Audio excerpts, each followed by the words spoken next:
বোন আমার, তুই কি খাচ্ছিস রে এমন সেটে পুটে? হ্যাঁ, তুই সবসময় আমার খাবারের দিকে এমন ফ্যাল ফ্যাল করে তাকিয়ে থাকিস কেন রে? তোর লজ্জা করে না? বারে, লজ্জা করবে কেন?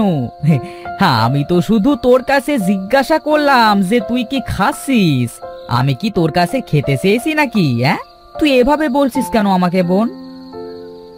চুপ থাক, তুই কথা বলবি না।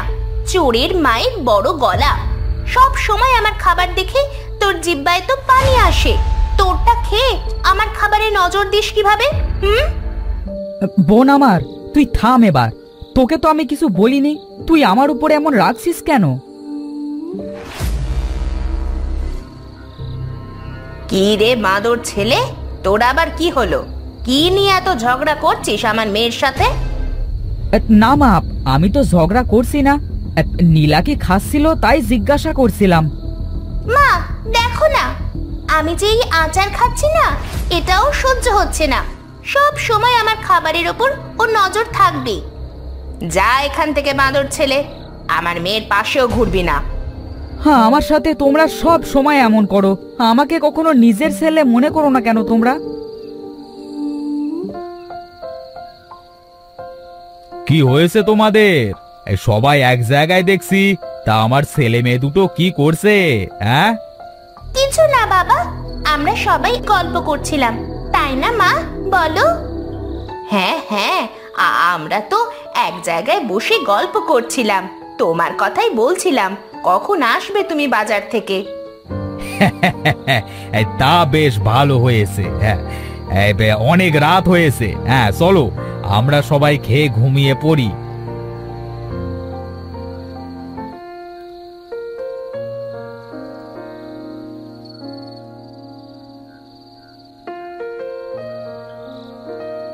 বাবা নীরব, তুই এমন এক কোনায় বসেছিস কেন রে? সরে আয় আমার কাছে। আর তোর লেখাপড়ার কি খবর? ভালো বাবা, এবার পরীক্ষায় দেখো আমার অনেক ভালো রেজাল্ট আসবে। বেশ ভালো কথা, শুনে খুব খুশি হলাম। যা, খেয়ে দে, তোরা ঘুমিয়ে পড়।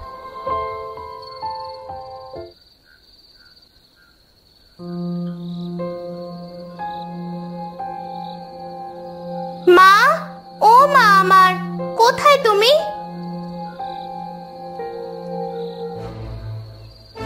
কি হয়েছে মা, এত রাতে ডাকছিস কেন? মা দেখো, আমার না কেমন বমি আসছে।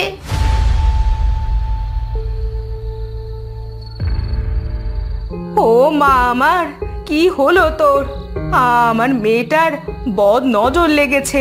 কতবার মানা করেছি ওই বাঁদর ছেলেটার সামনে কিছু খাবি না। এসব কি কথা বলছো গিন্নি? ওটা তো তোমারও ছেলে। এই চুপ করো তো, বলেছি বেশ করেছি। আমার মেয়েটা কিছু খেতে গেলেই মুখের পরে হুমড়ি খেয়ে পড়বে। মা বিশ্বাস করো, আমি বোনের খাবারে নজর দিইনি। বোনের খাবারে কি কোনো ভাই নজর দিতে পারে বলো? এই বাদর অলক্ষণে ছেলে, আমার সামনে থেকে তুই চলে যা। মা তোমরা চুপ করো, আমার কিচ্ছু ভালো লাগছে না।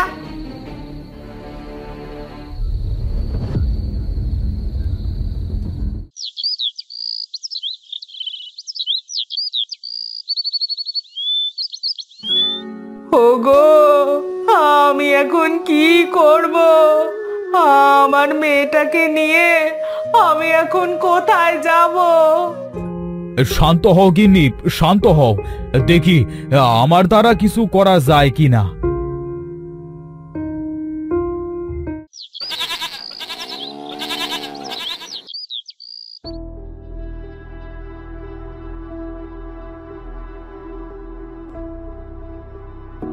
আপনার মেয়েকে তো ভালোভাবেই চেক আপ করলাম, কোনো রোগ তো দেখতে পাচ্ছি না।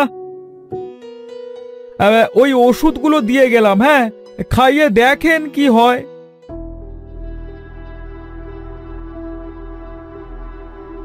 ওগো, এবার আমাদের কি হবে? এই কয়দিনে তো কত ডাক্তার দেখালাম, কিন্তু আমার মেয়েটা যে সুস্থ হচ্ছে না। মা, তোমরা ভেবো না, দেখি আমি বোনের জন্য কিছু করতে পারি কিনা। কত জায়গায় তো দেখালাম মেয়েটাকে, সুস্থ তো হলো না। তুই আর কি করবি বাবা? তোর কিচ্ছু করা লাগবে না। তোর জন্যই আজ আমার মেয়েটার এই অবস্থা। বাবা, আমি যাচ্ছি। যতদিন আমার বোনের জন্য ভালো কোনো ডাক্তারের খোঁজ পাবো না, ততদিন আমি বাড়ি ফিরবো না।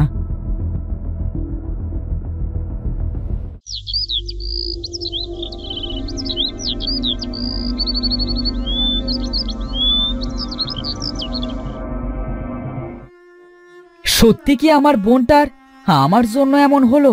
কিন্তু আমি তো আমার বোনের খাবারে নজর দিইনি, তাহলে কেন এমন হলো? এখন আমি কি করব? হ্যাঁ, আমি যে মরে গেলাম। মানুষ কেন বনের প্রাণীদের গায়ে এভাবে তীর মারে? হ্যাঁ, এমন কেউ কি নেই আশেপাশে যে আমার গায়ের এই তীরটা বের করে দেবে?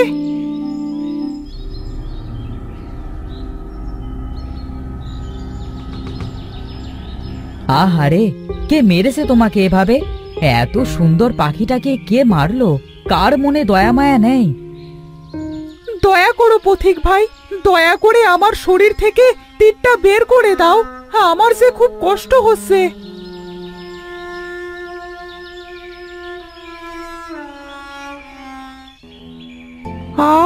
তুমি অনেক ভালো গো। তোমার এই ঋণ আমি কোনোদিনও শোধ করতে পারবো না। তোমাকে আমার ঋণ কে শোধ করতে বলেছে? কারোর সামনে কেউ বিপদে পড়লে তাকে বাঁচানো আরেকজনের দায়িত্ব হয়ে পড়ে। তোমার মনটা অনেক ভালো বন্ধু। পৃথিবীর সবাই যদি তোমার মতো ভালো হতো তাহলে অনেক সুন্দর হতো পৃথিবীটা।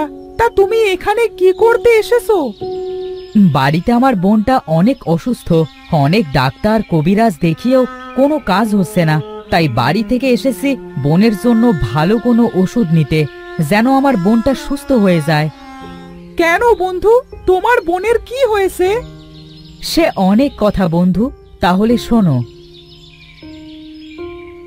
ও তাই বলো। তোমার বোনের যে অসুখ হয়েছে সেটা যে সে অসুখ না। এই অসুখ আমার সেনা একজনেরও হয়েছিল, কিন্তু তারা সেই মেয়েকে বাঁচাতে পারেনি। কি বলছো তুমি? তাহলে কি আমার বোনটাও বাঁচবে না? তোমার বোনের যে খারাপ পরীর নজর লেগেছে। মানে?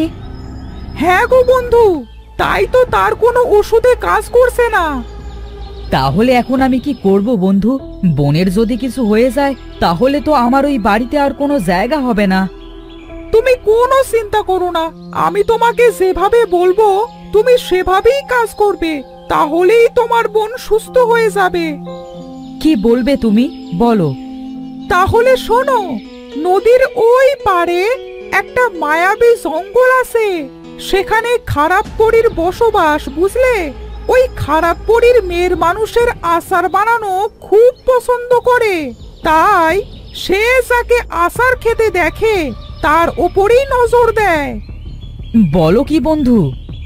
হ্যাঁ গো, শুধু তাই নয়, তার উপরে ভর করে তাকে মেরেই ফেলে। খারাপ পরী তার মেয়ের জন্য জাদু দিয়ে অনেক রকমের আচার বানিয়ে রাখে, কিন্তু সে সেই আচার খেতে নারাজ। তার মানুষের বানানো আচার চাই চাই। তাহলে এখন কি করব আমি? তুমি যদি ওই মায়াবী জঙ্গলে গিয়ে খারাপ পরীর বানানো জাদুর আচার এনে তোমার বোনকে খাওয়াতে পারো, তাহলেই তোমার বোন আবার সুস্থ হয়ে যাবে। কিন্তু আমি কিভাবে যাব ওই মায়াবী জঙ্গলে? এই বনের ভিতরে মাঝের দিকে গিয়ে দেখবে একটা মায়াবী ময়ূর গাছ আছে। সেই গাছের একটা পালক ছিঁড়ে নেবে। পালকটাই কি আমাকে ওই বনে নিয়ে যাবে? হ্যাঁ, ওই পালককে তুমি বলবে, মায়াবী পালক, তুমি আমাকে মায়াবী জঙ্গলে খারাপ পরীর প্রাসাদে নিয়ে যাও। সে তোমাকে সেখানে নিয়ে যাবে, কিন্তু সাবধান, তারা যেন ভুলেও বুঝতে না পারে যে তুমি জাদুর আচার চুরি করতে গেছো। কেন? তারা যদি বুঝতে পারে তবে কি আমাকে মেরে ফেলবে? হ্যাঁ, মেরে তো ফেলবেই। কারণ তুমি যদি একবার ওই মায়াবী বাগানে যে খারাপ পরীদের জাদুর আসার চুরি করো, তাহলে খারাপ পরীর জাদু শক্তি নষ্ট হয়ে যাবে, আর কোনো দিনও সে জাদু দিয়ে আচার বানাতে পারবে না। কিন্তু জাদুর আচারটা আমি পাবো কোথায়? দেখবে প্রাসাদের ভিতরের ডান পাশে পরীর মেয়ের ঘরে রাখা আছে। আচ্ছা বন্ধু, তোমাকে অনেক ধন্যবাদ। তাহলে আমি আসি। আচ্ছা বন্ধু, তুমি তাহলে যাও, আবার দেখা হবে তোমার সাথে।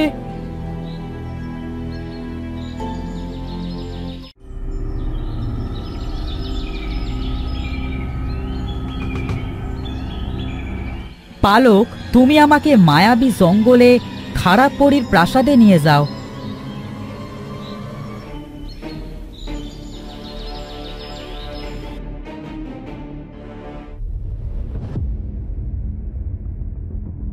দাঁড়াও পালক এখানে।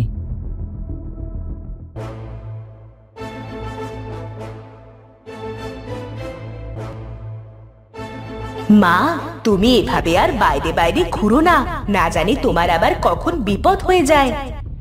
না মা, আমার ঘুরে বেড়াতে খুব ভালো লাগে, আর মানুষকে কষ্ট দিতে তো আরো ভালো লাগে। আমার পাগলি মেয়েটা কি বলে। দাঁড়া, তোদের মানুষকে কষ্ট দেওয়াচ্ছি।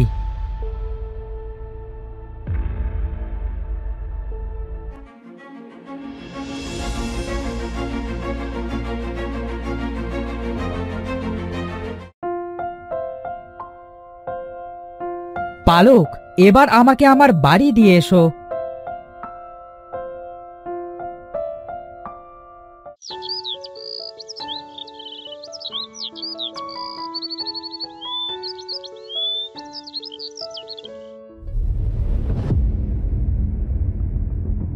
বোন, এই দেখ, তোর জন্য আচার এনেছি।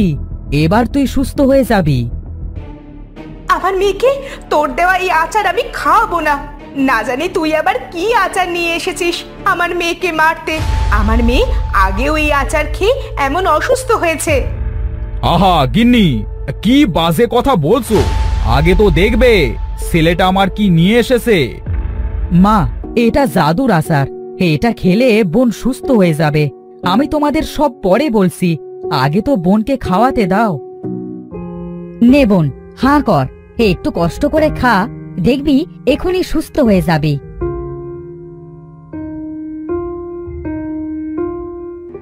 ভাইয়া, আমার তো এখন খুব ভালো লাগছে। দেখো ভাইয়া, আমায় কেমন সুস্থ দেখাচ্ছে। তুমি এটা কেমন আচার খাওয়ালে আমায়? শুনবি? তাহলে শোন।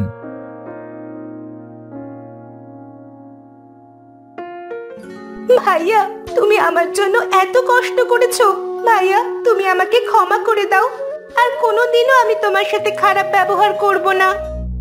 বাবা, তোর কাছে ক্ষমা চাওয়ার মতো মুখ আমার আর নেই। তারপরেও তুই আমাকে ক্ষমা করে দে। তোর প্রতি আমি অনেক অন্যায় করেছি। না মা, তুমি কোনো অন্যায় করোনি। আমি তো তোমার ছেলে, তুমি আমাকে বকতেই পারো। তোমরা সবাই এবার কান্নাকাটি বন্ধ করো। আজ থেকে আমরা আবার সবাই সুখে শান্তিতে বাস করব। হ্যাঁ বাবা, ঠিক বলেছো। আজ থেকে আমরা অনেক ভালোভাবে থাকবো।